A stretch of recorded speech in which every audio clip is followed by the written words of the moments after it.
Yeah, I'd never heard of the Beck Forum either. I actually had to look it up. And here's what their own website had to say about the Beck Forum. The Beck Forum is a place for people who are working for social justice. Keywords, please look this up, especially if you go to church. Look for these two words on your church's website. Danger. Social justice, equality, and a new culture that puts human needs first. Okay, that sounds good. Now here's what they said about me at their forum. On one hand, we have people like Glenn Beck, right, what we'll call the fascist hordes, and they are out there, and they are genuinely dangerous. You know, I don't think this is a crowd that we need to engage in that discussion, but when you look at him, you say, that is my enemy. There's no confusion about that. This person thinks some people are not invested with rights. No. No, they're right about the first part. I am absolutely their enemy. I am an enemy of communism. Yeah. But I believe people have rights. I'm happy to have him speak out anytime he wants. I don't care. I mean, just let the American people decide. I just wish their progressive friends and allies would do the same thing. Come out of the shadows. Have the bravery that this man had. Tell us your true agenda. Now, that's how they feel about me. But here's what they said about my new belated Valentine, Van Jones, and it breaks my heart. I never considered Van Jones left. I've actually always considered him a moderate. Wow. The communist revolutionary, moderate. The friends or allies of progressives, communists, consider Van Jones an avowed communist, moderate. The dangerous aspect that shouldn't be ignored here is that the vision of these people is a little dark and spooky. The vision they have for America. It's not one shared by our founders. Remember I showed you this? Republic. Progressives take step by step into bigger government. And then you end up with either, as he called me, Hitler, because he thinks I don't want to give you rights. I do. I don't care if they get to stop. You can yap all you want. Fascism or communism. Okay? It's not consistent with the Constitution. They cannot coexist with the Republic, the Constitution, and communism. No. Fascism and the Constitution? No. I want you to listen to the agenda of Jed Brandt. Who is Jed Brandt? No, that was actually a question for you. I have no idea. I mean, I couldn't even find a Wikipedia page for him, so I'm just going to call him Jed Brandt, a bald communist. Here he is, out in the open, and that's all I ask. Watch. I don't think we're going to be meeting people's day-to-day needs, and I don't think we have to help this capitalist system, which has met the needs of American working people on the backs of third-world plantations for my whole lifetime. We don't have to help that. We have to help bring this government down. We have to help destroy this system, and that requires increasing the alienation that working class and oppressed people feel. The way change is going to happen in this country is through the destruction of what we call the United States of America, and we're not going to do it. It's happening because grand centripetal forces are doing it on its own. When Obama says that there will not be health care for illegal immigrants, and I might add, abortion, what he is saying, right, very clearly, is that America always has 10% of its population enslaved. When the Dred Scott decision said that the black man has no rights, the white man is bound to respect, as we know, we can change the definition of what whiteness means. Right? And I'll just speak here as a white man. I don't often do this in left-wing situations, but I'm opposed to white supremacy not because it's white people involved. I'm opposed to the system that we traditionally call imperialism, and the idea that some people have rights and privileges that are not granted to all human beings.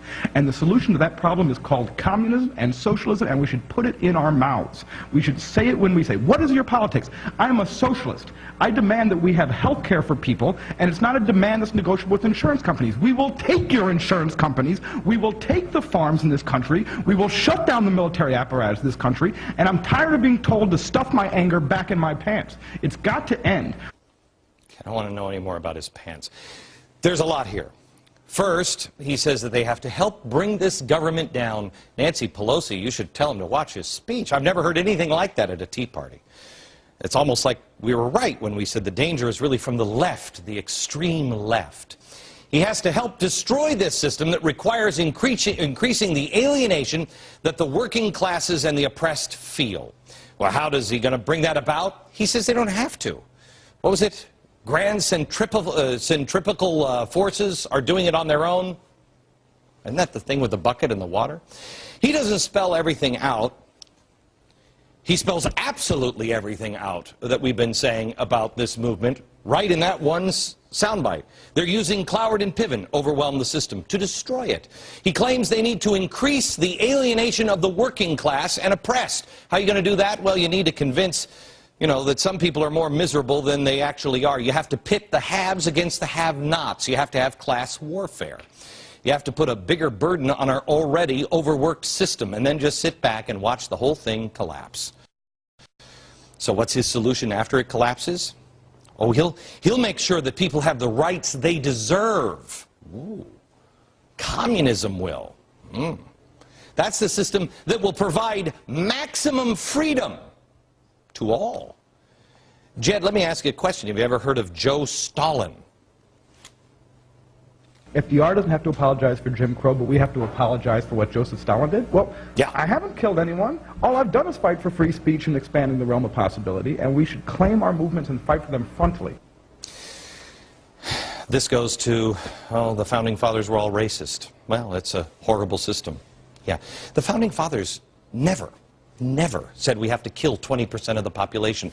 Marx has. I don't, he's heard of Stalin before, but apparently he didn't learn from him. Or Mao, or Lenin, or Pol Pot, or Fidel Castro, or Hugo Chavez. None of them. Name the free speech communist regime. Name one. One that hasn't jailed or murdered dissidents by the tens of thousands, or in some cases millions. Name one. Each of those communist socialist regimes have put human needs first? Really? Human needs, human rights come from communists. Let's listen to Jed's plan again. When we say, what is your politics? I am a socialist. I demand that we have health care for people, and it's not a demand that's negotiable with insurance companies. We will take your insurance companies. We will take the farms in this country. We will shut down the military apparatus in this country, and I'm tired of being told to stuff my anger back in my pants. Okay, Jed again, I mean, please stop talking about what's stuffed in your pants. I don't want to know anything about your pants. But I am happy to hear about the rights you'd like to take from insurance companies, the rights you'd like to take from farmers. That sounds familiar. And you'd let us completely at the mercy of our own friends, the communists and in China and the Russians and the terrorists. You'd let us just have the rights to, what, be slaughtered because we have no military apparatus at all? I know it sounds like crazy talk to talk about communists because, I mean, you got to be kidding me. It's not about communists. Never has been about communists either. Really hadn't. That guy's a lunatic fringe. Just like the white supremacists on the other side. Right here. This side, up and down, communists and fascists. Those people are crazy. This is about progressivism. And most people, they're in here. When they say they're a progressive, they don't think they're headed here, but progress, baby steps. You're moving towards something. You're moving towards one of these. This is why they called George Bush a fascist, because progressives know what's at the end of the progressive road.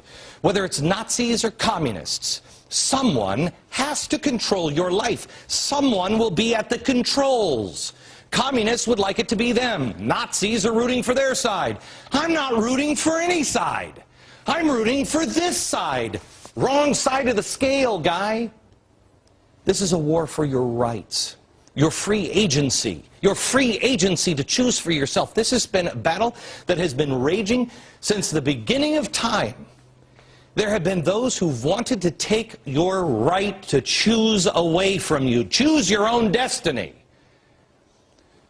They may want to do it because they want to control you, or just because they want to help you. Here in America, if you read history, you know that communism has been on the progressive left. Communism on the progressive left for 100 years, from 1938. Let me show you this page from Rhode Island, 1938, Progress and Democracy. It says, the reason the communists and the progressives failed for 100 years ago is that we were too out in the open.